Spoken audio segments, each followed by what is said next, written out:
नमस्कार दोस्तों। एक भयानक हादसा एक इसराइल में हुआ है। हम सभी को पता है इस रीजन में कभी शांति से लोग रह ही नहीं सकते। हम कभी देखते हैं वेस्ट बैंक में अटैक हुआ और जेरूसलम में अटैक हुआ, गाजा सिटी में हुआ। अब आप समझ रहे हो ना, इस रीजन में शांति से नहीं है लोगों की जीवन। हम सभी को याद होगा जब से हमास ने इसराइल के ऊपर हमला किया था, तब से इस रीजन में शांति में ही लोग का जीवन नहीं है। जब हमास ने इसराइल के ऊपर हमला किया था, इसराइल का भी बहुत मासूम लोगों भी इस हादसे में अपनी जान को खोना पड़ा। उसी तरह इसके रिटेलिएट में इसराइल भी हमास को मारने के लिए गाजा में भी बहुत मासूम लोगों को भी अपनी जान को खोना पड़ा। तब से इस दोनों के बीच में वायलेंस होते ही रहती है। अभी अभी यानी कि अभी रिसेंटली में सुबह यानी कि इसराइल के टाइम के अनुसार 10 बजे 13 मिनट में एक बहुत बड़ा हादसा हो गया है। इस हादसे में ना 5 लोगों की जान भी गई है। अब आप सोच रहे हो ना, 5 लोगों की जान, और इस हादसे में ना 15 लोगों को भी इंजर्ड हुआ है। और ये हादसा हुआ है रामत जंक्शन ऑन ईगल यादिन स्ट्रीट के पास है, जेरूसलम में हुआ है। रामत जंक्शन के पास एक समझ रहे ना, एक बस स्टैंड है। वहाँ पे कभी भी ना बहुत भीड़ रहती है। और टेररिस्ट लोगों ने क्या किया कि बस में चढ़ गए और फायरिंग करना स्टार्ट किया।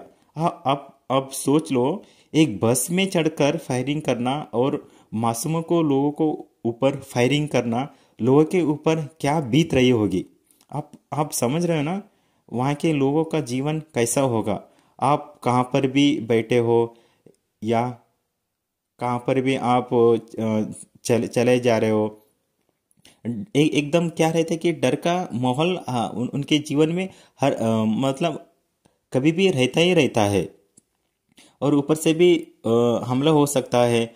आप समझ रहे हो ना कि एक देश में इस तरह हमला होना यह बहुत चिंता का विषय है। या यहाँ के लोग हो या दूसरे देश से आए लोग हो, उनको ना अच्छे से सेफ्टी फील नहीं होगा। देश के लिए भी सिक्योरिटी चूक कहाँ हुआ, ये चिंता का विषय है। और इस बस में जब टेररिस्ट चढ़े थे, ये दो लोग थे, इनके पास गन थे और कुछ एक्सप्लोजिव भी इनके पास होगा। जब गन फायरिंग हुआ, बस में बहुत अफरा तफरी हो गया और लोगों में बहुत ही डर का महसूस बन गया।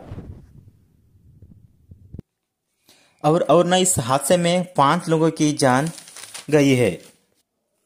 और ये हादसा कब हुआ कि जब इसराइल के मिनिस्टर ने कब्जा ने पैलेस्टीन मिलिटेंट को एक अल्टीमेटम दिया था कि आप सब लोग हथियार के साथ सरेंडर कीजिए, नहीं तो हम आपके पूरा नाश ही कर देंगे। जैसे ही इसराइल मिनिस्टर ने कह दिया, कुछ ही घंटों में, आप समझ रहे हो ना, कुछ ही घंटों में ये हादसा हो गया। यानी कि हमास ने यहाँ पे झुकने का नाम ही नहीं ले रहा है।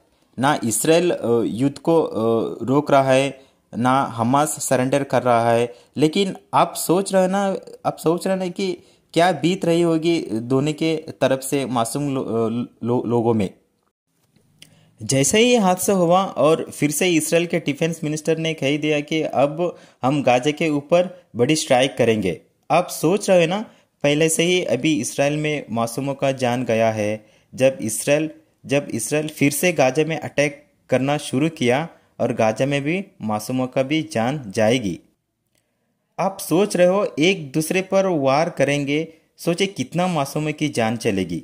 और साथ में जैसे ही ये हादसा हुआ, इसराइल के सिक्योरिटी मिनिस्टर ने भी उस प्लेस को विजिट किया। और साथ में ट्रम्प साहब का भी बयान आ चुका है कि गाजा सीज फायर डील करो।